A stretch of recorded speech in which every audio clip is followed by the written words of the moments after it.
Welcome to Lathe and Loom. My name is Cher, and on this channel I share a little bit about my fiber journey, mostly knitting, some spinning, a little dyeing, a little weaving, and whatever crafty rabbit hole I happen to be falling down at the time I'm recording. So in today's episode, what I would like to do is, if you have been watching for a while, you may remember back in the spring I knit a Victory Cardigan.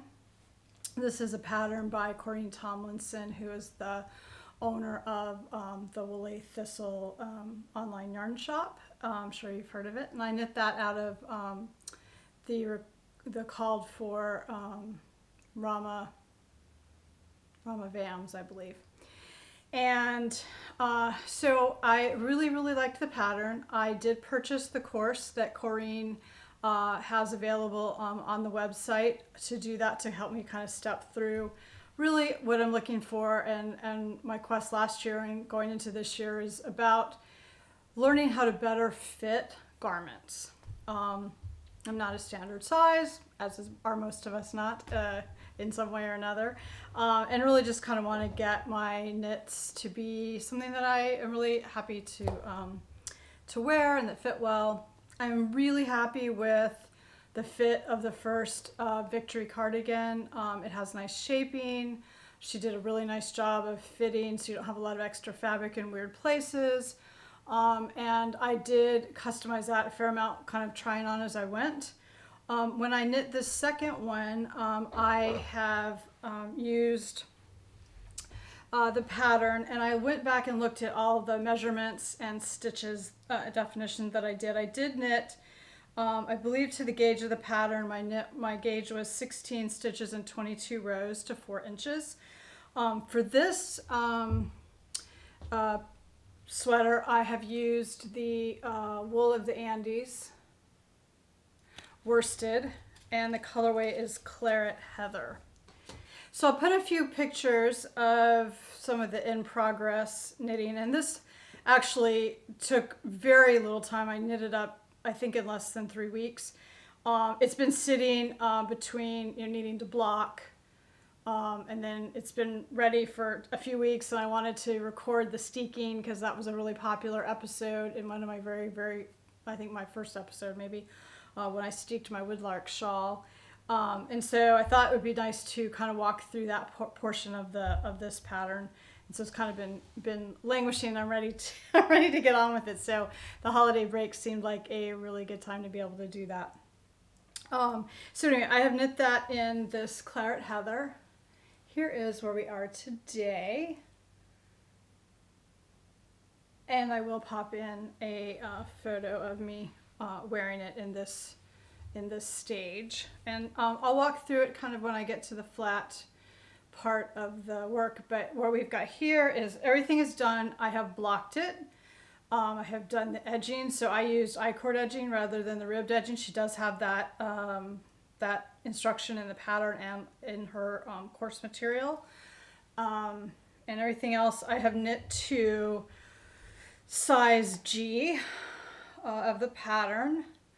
I did not pre-weigh the balls, so my amounts may be a little off, and I apologize. I'll get better at that. But I did use 9 balls of the wool of the Andes worsted, which is 50 grams to 110 yards. I used 9 balls and then literally 1 gram into the 10th ball.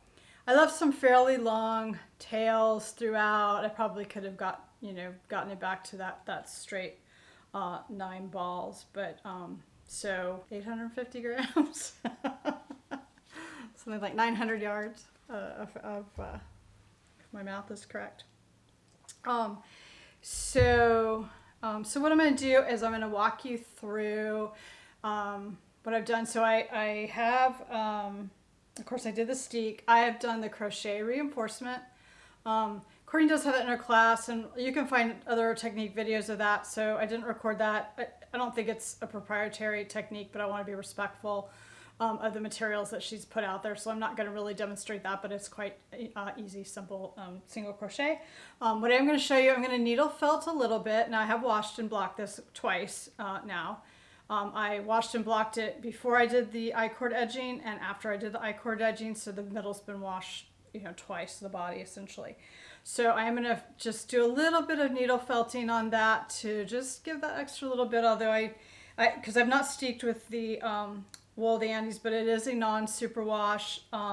It's a very soft yarn for non-superwash Highland wool. I mean, it's a little rustic maybe, but not uncomfortable. And I think it's going to wear up really nicely. I don't have any concern about it not holding well to the steek, but that just makes me feel a little better. I did the same thing on my prior one. And then I'm going to cut the steek, and I am going to put on some ribbon. And what I have done is I've purchased, this is from the Trim Goddess, who is on Etsy. That's her. So I get the logo in there, and I'll put that information below. And I've purchased this really pretty ribbon here that I'm going to put on the inside to cover up where the steek is, which is really an extra step, and I almost didn't do it on my prior one, but then I did it, and I actually get so many compliments on that part of it, which is sort of fun. So if you're not familiar with steeking, I'm going to be layman's terms, and everything I've learned, I'm going to qualify, has been from either watching others or learning myself. So please do not take this as the end all be all. But basically, when you're going to steek, you're creating these steek stitches, which are extra stitches that you're going to use to cut. Now this one has, I believe it has 5 steek stitches in it. And of course I've picked up for my I-cord, and I have gone in the middle and done, you'll see this on the flat, done my crochet. I have a red thread, you can barely see, kind of just to help guide me when I cut a little. It was really to help me with the crochet, kind of just wove it in through there. And you're going to cut down the center between the 2 crochet rolls, so that helps it a little bit. And honestly, if you just tacked that back, it looks very nice too. So I'll try to show each step of the way. I've not done a lot of overhead camera work, or other than the very first thing with my phone, so hopefully that will work well, and you can sort of see that process. So without further ado, we will get started.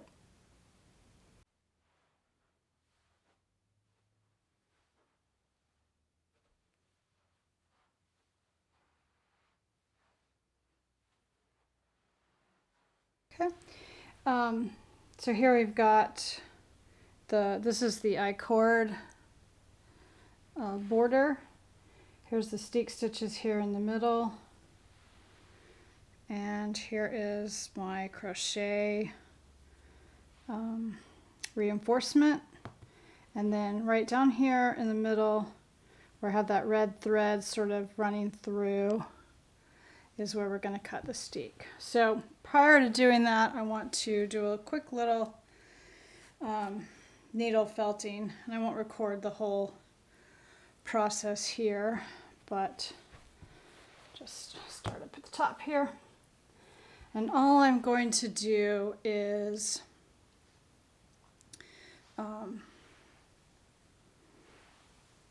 do a little punch here down each side of the crochet reinforcement. And as I said, I'm not particularly worried. This is a fairly rustic yarn. You can see I've only got 1 needle, so this is not I'm not heavily punching, but I've got a couple little ends poking through there. And I'm just going to run down, I think it's probably peace of mind more than anything else. So I'm going to carry on with that.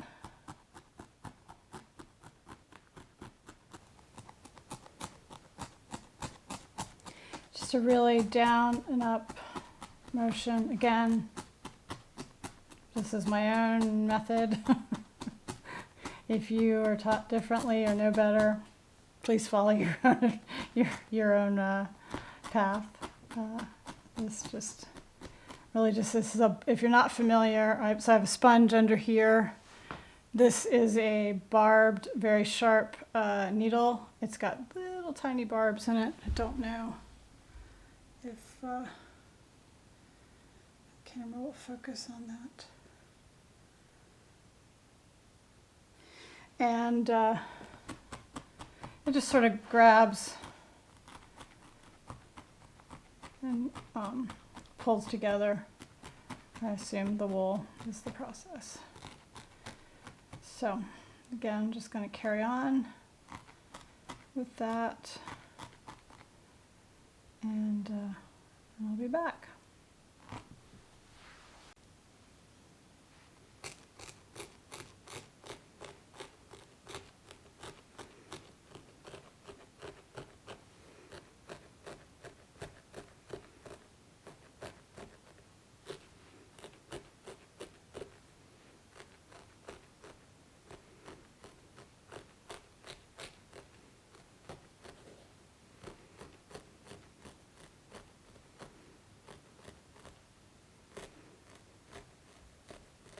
I'm really concentrating the felting kind of on this outside edge of the crochet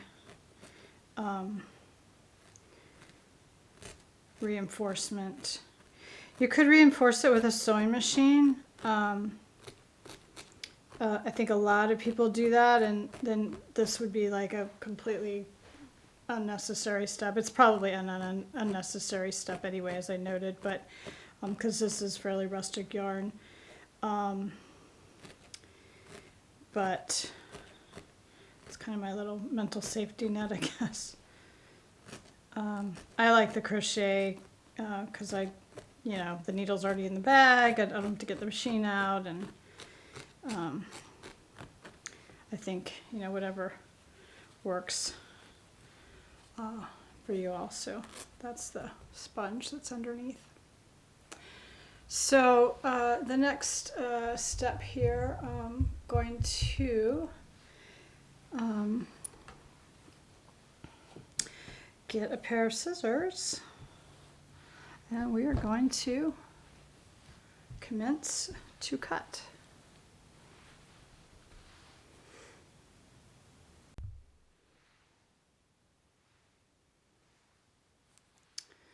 All right. So as I commented previously, I have sort of threaded this red cord up through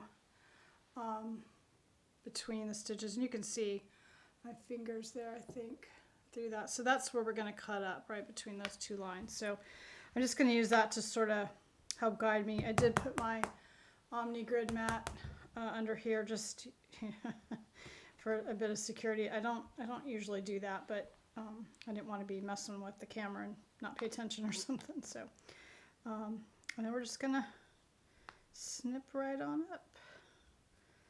I usually start with a couple that I can easily see.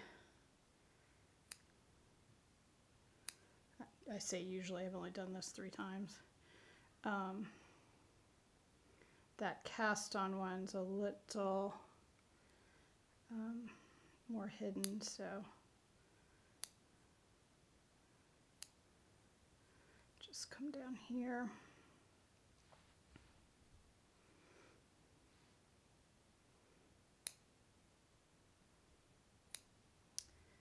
There we go. All right. Now it's just a matter of snipping up the line.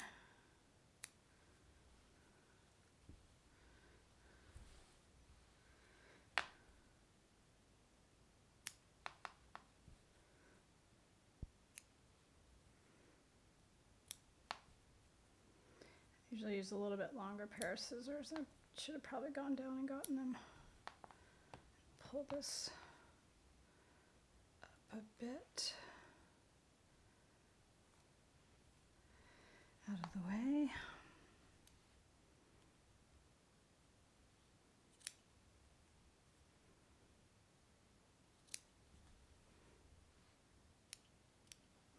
And you know, you've heard, I'm sure, you know, if you drop a stitch, knitting wants to run up and down, not side to side. So I think that further obviously helps the concept of the steek. It doesn't really naturally want to do that. I would, if I was not trying to get this in the camera, it would probably be a little bit quicker, but just spread out those stitches between that reinforcement and snip away.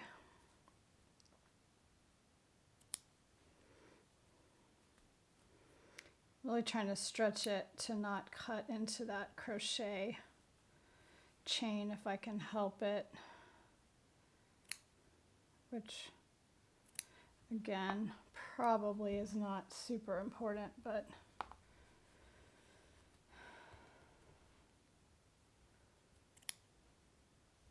I think is a little bit helpful for me anyway. Pull that up.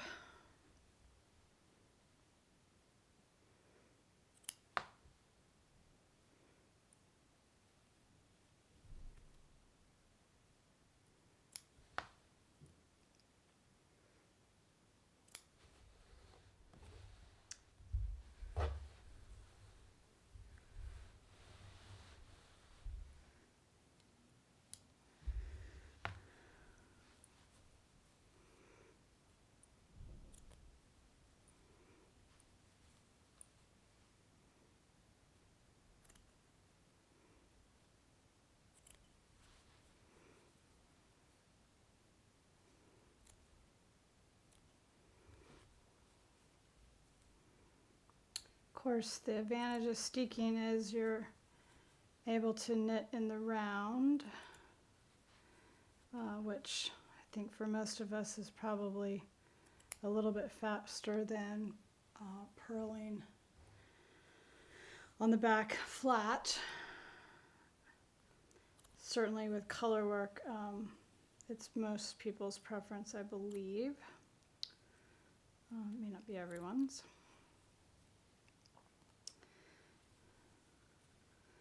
I have gotten where purling bothers me less and less the more I do it, and the way and having learned other ways to purl also I think is helpful. I'll share on a regular episode. I've recently started trying to do some combination knitting, which I'm finding very helpful both ergonomically and speed-wise. And I've kind of been thinking about that as I've been thinking about the purling. And Irina Shar of Fiber Chats posted a short video on her channel showing how she did her combination knitting, and that was just super helpful from a tutorial perspective, and really kind of got me interested to try that. So coming up on the end here, and again I'm trying to sort of really stretch out those interior stitches. Again, I'm getting onto a cast on edge, so I'm gonna do a little judicious checking here that I get the right stitches. I always find this one a little bit like cross your fingers. I hope you got the right one. I think we're gonna go with that right there. All right, and so there we have it, all opened up. So the next step I'm going to do here is, so now I'm gonna take a needle and thread, and I'm just gonna use something close. This is a cotton quilting thread, really.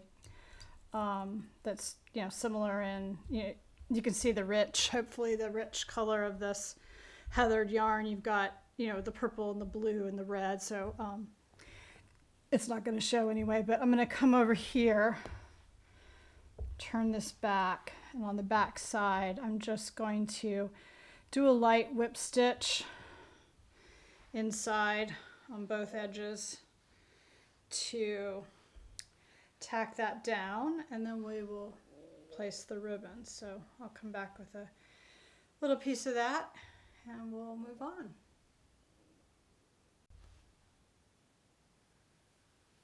Okay, so I've come back in here. I've thread my a doubled up piece of my sewing thread on just on a yarn needle. And as I said, I'm just going to, so this is the back side, and I'm just going to kind of come in here and loosely whip stitch this in to the main fabric on the really the back side. I'm not going all the way through. I'm sure that this dark yarn, you're not seeing it super.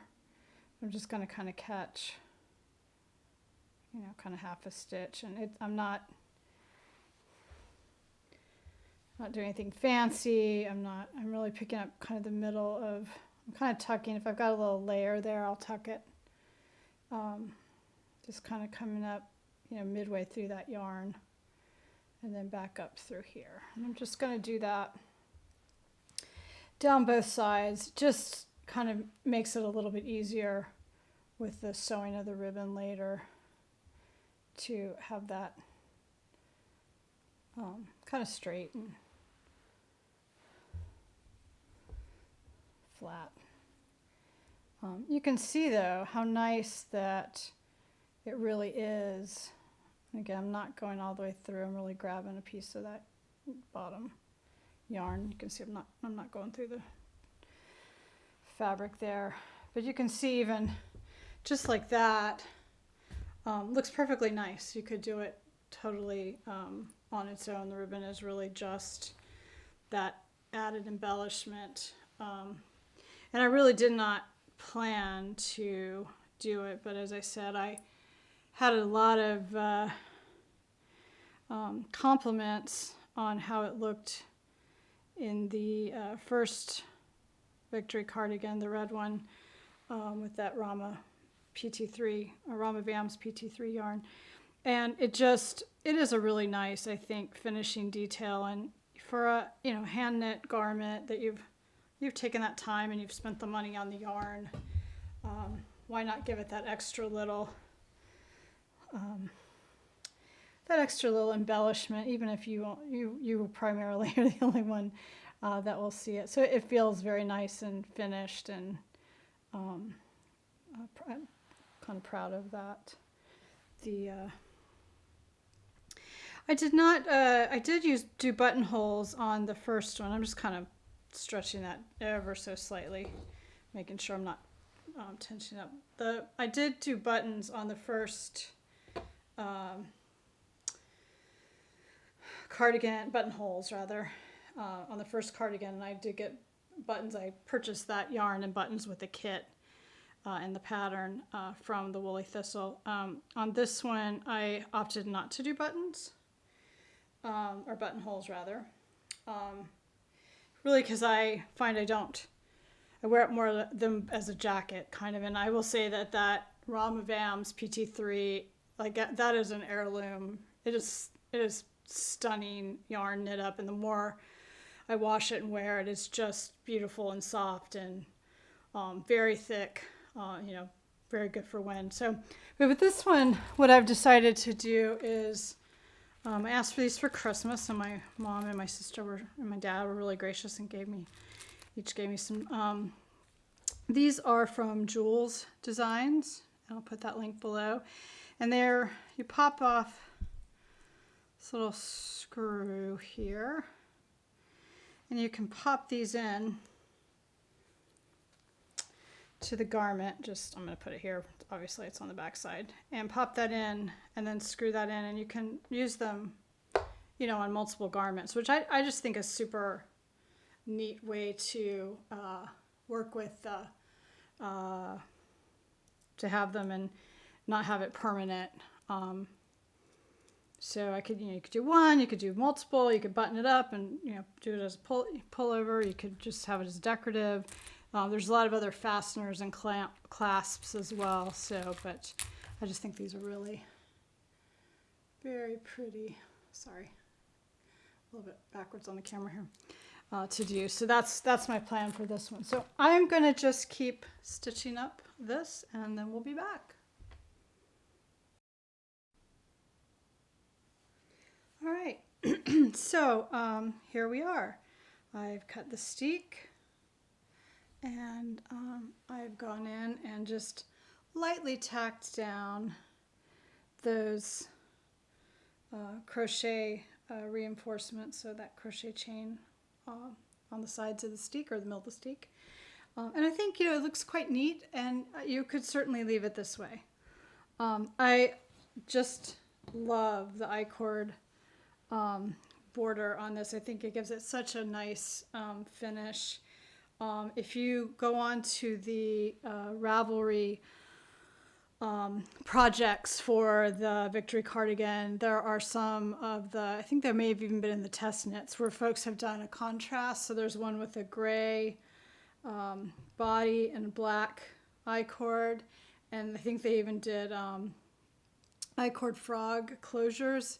It's just absolutely stunning. So I have in my mind to do a gray and black one probably this year as well. But I've got that same I-cord border detail, or the I-cord detail on the cuffs and the neck, of course. So I think that's just really smart. So the next thing I'm going to do is I'm going to take the ribbon, and I will fold it under somewhat to start. I'm going to apply, start up here, apply it just to the inside like so. This is actually quite wide. It's a little wider than the last one that I did, but I just really liked how it blended with the yarn. So I'll be really careful picking up over here on this side that I'm not getting into the body on the outside, but we'll just tack that down, and I will come back as I'm finishing that. I'm going to use a fell stitch. I'll put that in below, but that is by Rocco Lee DIY, and it's how to sew the fell stitch. It was a very good tutorial for doing that, and just puts a nice, neat hand sewn finish on it, where you just kind of catch the edge of it there. So I will cut that and start to sew that on, and then pop back in as we're finishing that up, just to give you a little glimpse of that. All right, so here we are back, and I have tacked the first side of the ribbon down on this side. So I folded under each end. I actually started at the top and stitched down. I've done the fell stitch along this edge here. And so I will now come back and pick up and sew up this side. Now, and again, I've tried to be really careful about, I'm working in my lap, mainly not on the table, which is probably not the best answer, but try to be really careful about not stretching that out and laying it out, you know, so it'll be relatively nice and smooth. So I'm going to continue down this side, and then when I start up the other side, I will pop in and do a quick video of that. All right, so we're back, and I have completed this side of the trim. I'll tell you, this ribbon is a little bit wide, and I tried to be really careful. I'm barely picking up, a piece of the yarn here because it's, I'm off the Steek section. And I feel like I see a little bit of a line. I don't know if that will get better as I wear out. I mean, I'm definitely not coming all the way through, and it's a little more careful up here to really only be grabbing a couple of threads. So I'm going to see how it wears, but I'm going to go ahead and stay the course, if you will. All right, so I'm just going to, I've got my ribbon cut just a little longer. I'm going to fold over the end. I have my thread doubled up with the loop down at the bottom here. Going to just go ahead and tack that down to get it started. And I come in here. So there's my Steek tack down, and on this side I'm trying to very consciously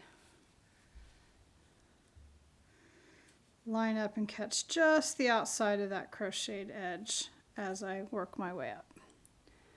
So go down where I started, come up, and I'm trying to stay in the edge to hide the thread a little bit better, and pull that tight. So I'll just keep doing that again down right there. And this side's much easier because I'm not having to worry about being too far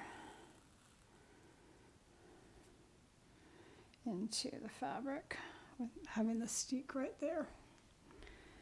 And so on we go. So I'll be back and we'll finish that up.